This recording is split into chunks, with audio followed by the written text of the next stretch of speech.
A spike in cyclospora cases has health officials urging parents to rethink what they pack in their children's lunchboxes. Kansas is reporting 748 cases because symptoms can take on 2 weeks to appear. Officials warn that a child exposed to the parasite on the first day of school might not show signs of illness until the following week. It is an unclear answer.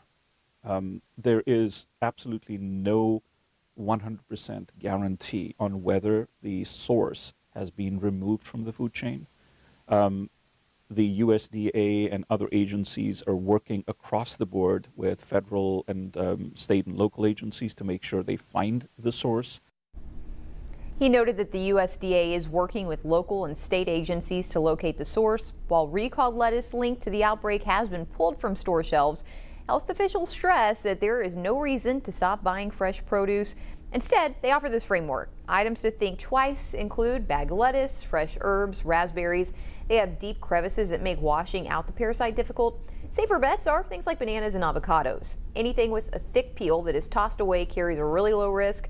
Firm produce like carrots and watermelon are safer if thoroughly scrubbed before eating.